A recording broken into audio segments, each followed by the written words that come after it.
now for the past 3.5 years is trying to find the answer on how marketing and AI and the intersection of both will work together. Do you have a certain profile of client that you guys like to work with? We have customers in retail, automotive, fashion, pharma. We're essentially not inclined to a certain industry, but the understanding of how brands need to become a part of social media. What is your goal towards the end of 2026? We need to understand how our business model might change and how content production might change. And that is the biggest challenge that we are facing, to understand and adapt on this fast-moving market in a very, very fast-paced environment.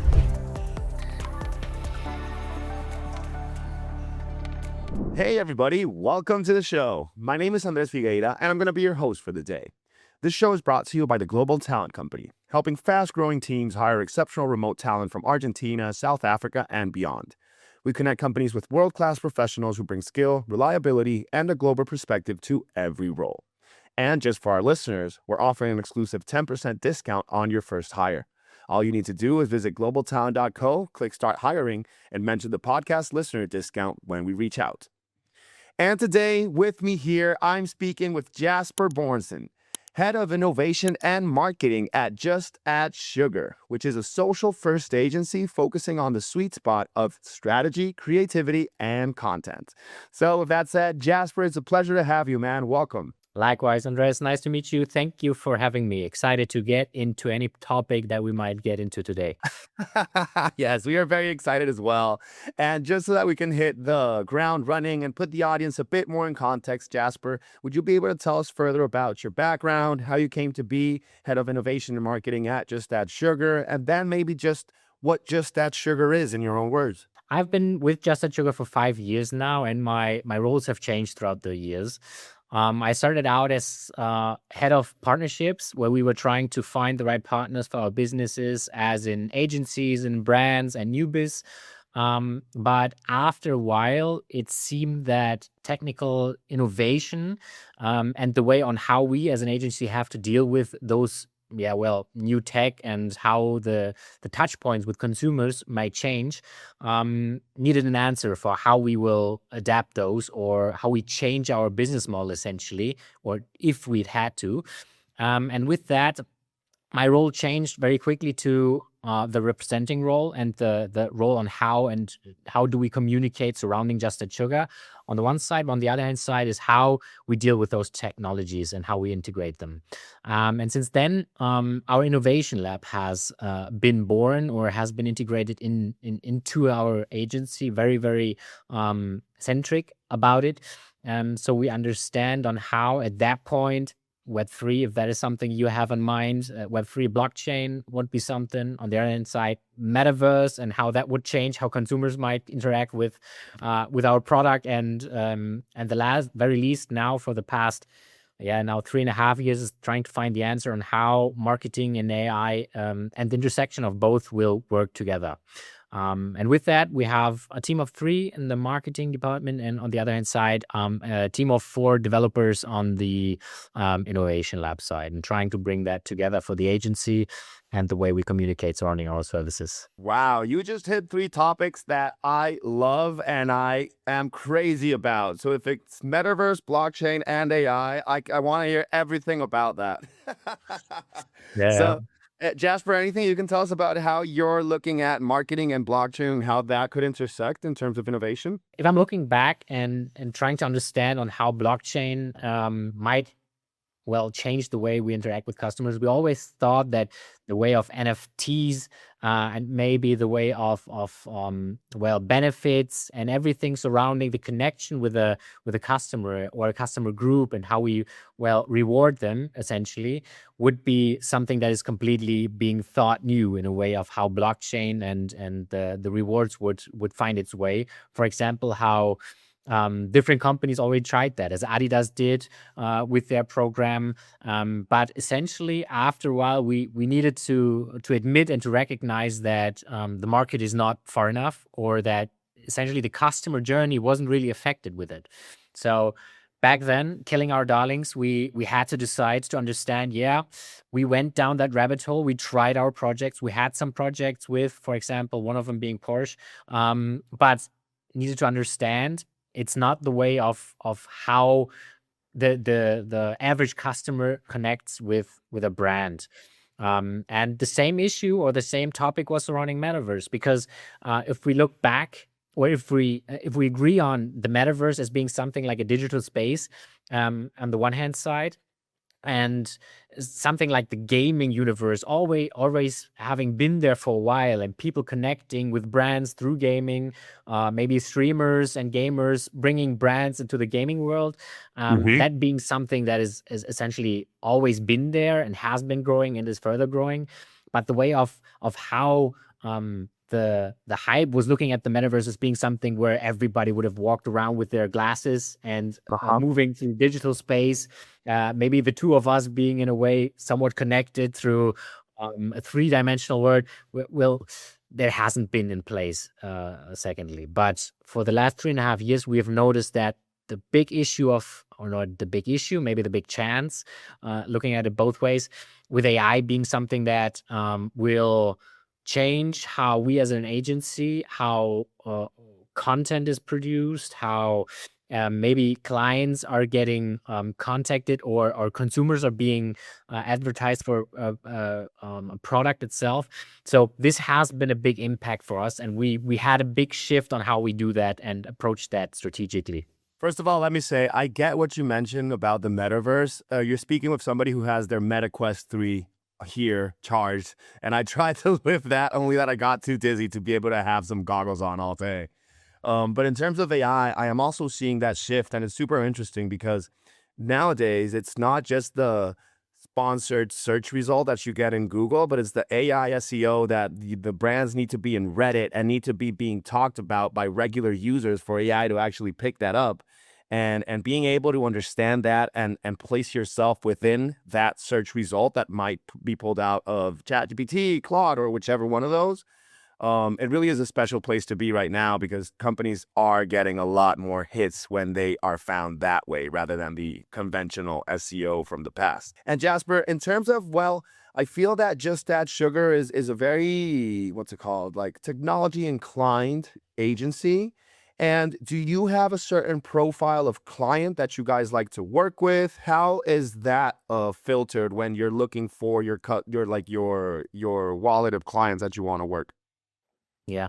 So essentially, we haven't focused on a certain industry over the past years, because as our mission statement is, enable the best creative teams to capture the world's attention, is something that is regardless of maybe what platform we're looking at. So as of now, there's a lot of eyes on social. The attention is there, and people are still like scrolling through them. If you look at the numbers on how much time people are spending on there, and how it's been like a focus point of attention for a long time now. So we have customers in retail, automotive, fashion, pharma's, what's that called? Pharma, yeah, Okay. pharmaceuticals. We're essentially not inclined to a certain industry, but the understanding of how brands need to become a part of social media, not as an entity that is speaking from the outside onto the communities, but becoming rather a part of the community. And that being said, is something where we focus on ideas and concepts and positioning that are born within social. So something that is coming from an inside within a community, and on the other hand side, executed for social, which essentially comes together as something that finds the sweet spot again of how brands have the opportunity to connect with the customers and the communities on social, not as being someone who's just trying to advertise, essentially. And how many clients do you guys work with, like, I don't know, in average or per month, or I'm not sure how the life cycle with clients with you guys work. Is it just a project that is lasted 3-4 months, or are you guys then later embedded into that company and helping them maintain that? Yeah, it's a rather long-term relationship we have with our clients, which over the years has changed on how the split is between both. So having the project as being something where we focus on certain campaigns, but on the other hand side, having retainers on which we work with our clients rather a long-term perspective, where we are trying to focus on what actually do the brands want to achieve through social, and not being focused on the vanity KPIs, like how many followers do I have, essentially, or only focusing on views, but having that understanding of what exactly is the challenge they're trying to hit. Is it something brand related? More and more brands are looking at social as their sales channels, and sales channels first. And then the most recent development on how social is becoming an insight on how ATL needs to develop. So a social insight and the social platforms is something that can be tested on very fast, very frequent, very, very individualized for certain communities. And then having the opportunity to go outside of social and going digital out of home, maybe even CTV, or in any direction for commercially adaptation of those social concepts and ideas. And you mentioned then, Jasper, a little while ago that then you don't filter, or what's it called? You don't look at your client's industry, but you take on rather all of them and just make it work in terms of social or anything like that. And do you guys follow or have a certain clientele in a certain market that is a lot more like, do you have more clients in the United States, in Europe, or how does that work? Do you find clients everywhere? As of now, we are focused on German-speaking market. So most of our clients have their focus there. We have European developments where we bring the brands outside of the German-speaking market. But as of now, we're focusing on that. But I think the more interesting way of looking at our clients is it's a level of maturity, because if we look around brands all over the world, I think there's still in some way a lag between the people that have understood what impact social can have and what it means for their brand, what it means for their sales. And on the other hand side, getting to the point where they understand it's not that you can just copy and paste your brand booklet and on your CI or whatever your branding team puts into it. That is very important, but you have to find a very unique way of interpreting and translating it for social, and finding that connection to the communities you're trying to connect with. So I think the maturity way of looking at it, being ready to somewhat finding a way to bring your brand in the social space, and in a way where it's not 100% CI conform or bringing that extra of being creative brave, and finding a way to communicate in a way where it's not the next and the next, and is the same of scenes of everything you can see on social. How do you guys work as a company? Are you a remote first company, or do you have an office setting where you have headquarters somewhere? We are now 130 people strong, out of Hamburg, northern Germany. We are fully remote, so meaning that we have people from all over Germany and even other German-speaking countries, Switzerland, for example. But I think the more insightful way on how and what makes us tick is somewhat an innovation muscle that we're very proud of, which essentially is the way of being able to be very flexible on how we deal with market changes or platform changes, or the changes of how attention is being grabbed. So we are working with client teams that are kind of put together from all parts of our company, meaning that we have a strategist in our client team, there's a creative, there's a fixed producer, we have post producers in-house, and we have the community management, we have one of our media teams. So they come together as a group with so many different skill sets and knowledge points that we are always at a point being ready for anything that the market would throw at us. So I think the most interesting way of how we work is kind of the innovation muscle that we all have, and the ability to quickly change the direction if needed, but essentially having a good enough setup to being able to be full service on social. And I think one more thing that is that makes us tick at the moment is that we have a way of understanding how new technologies actually impact our way of communication.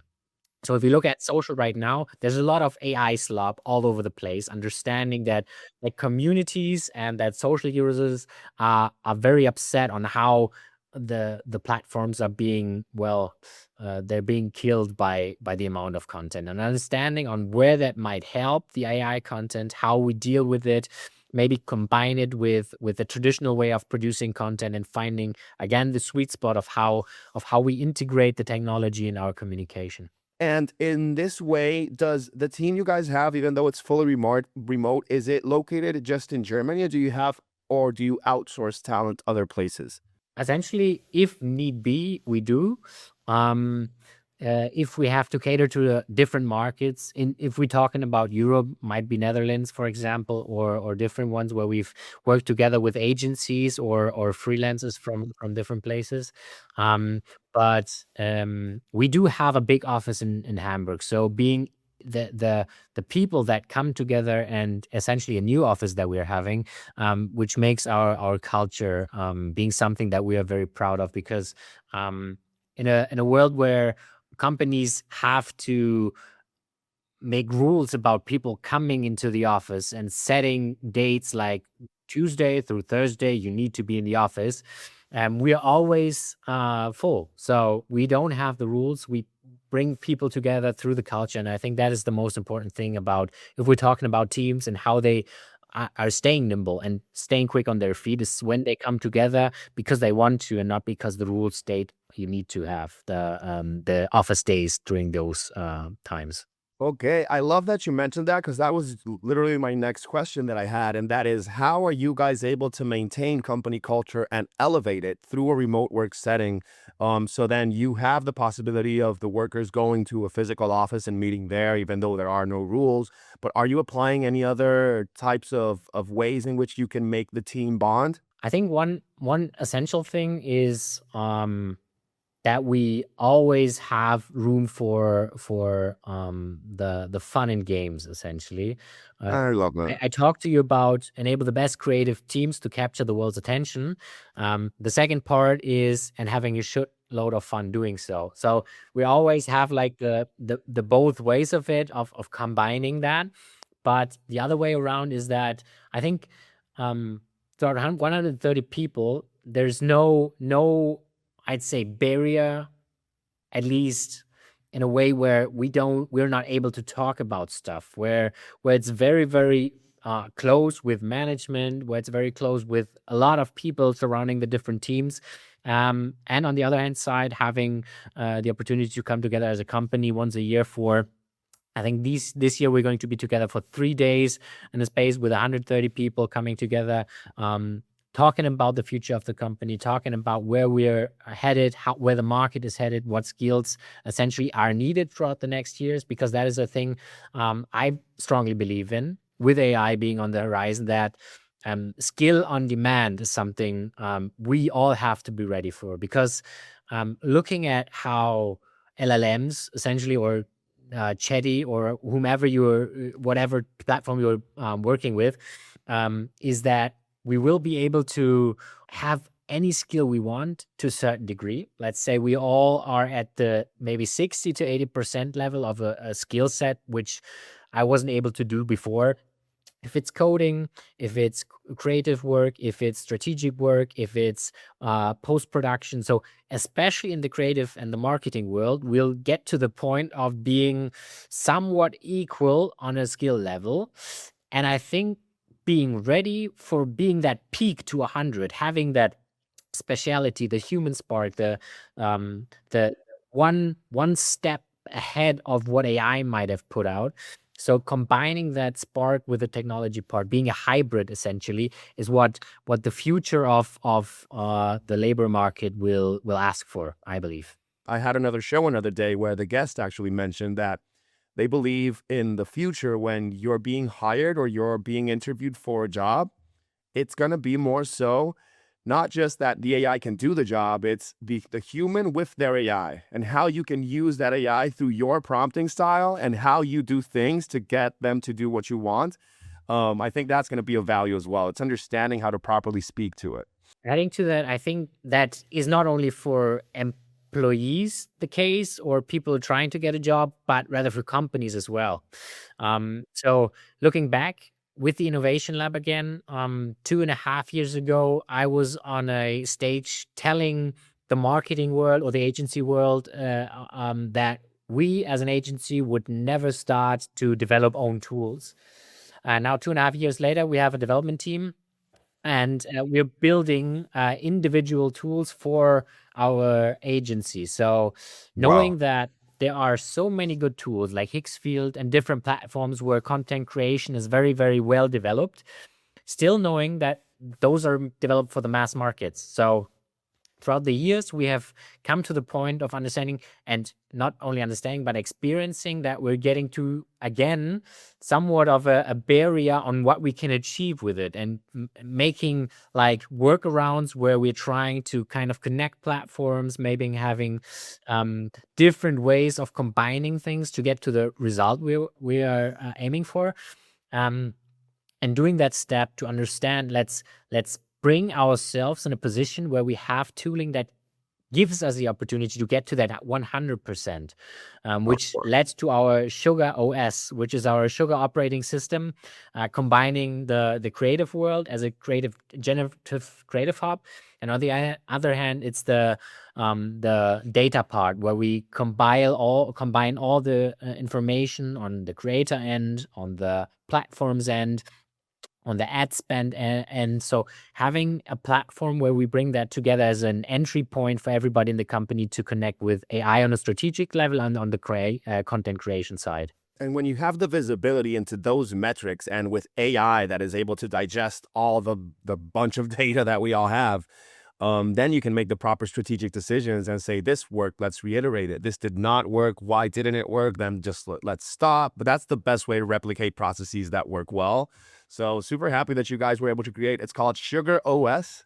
Yes, Sugar OS. I love that. I love that. And Jasper, the last question I have for you before we do close out the show is, as head of innovation and marketing at JustAddSugar, and now that we have practically reached the end and starting Q2 of this year, what is your goal or your main goals towards the end of 2026? I think as a company, we are at 2 levels at a challenge. So the barrier of 120, 130 people, maintaining culture is one thing. So the more people that come together in a company, the more different perspectives, the more different views, the more different characters come together. So I think that is one big topic. And on the other hand side, Sam Altman said 2024, everything agencies do essentially will be done, or 95% of what agencies, creative strategists will do, AI will do. We're not at the point yet, but I think as an industry on the creative services and agency works, we need to understand how our business model might change and how content production might change. And that is the biggest challenge that we are facing, to understand and adapt on this fast-moving market in a very, very fast-paced environment. But with that said, Jasper, thank you so much, man, for hopping on the show with us, providing your insights, your learnings, and telling us your story. It really has been a very good one, and we are very appreciative of you being able to make this slot in your time. Thank you, too. It was fun. It really was. And to anybody who is here listening to us, we really appreciate you as well for coming on the episodes to listen to the different personalities that we're talking to and all the different industries that we're learning about. So with that said, have a good one.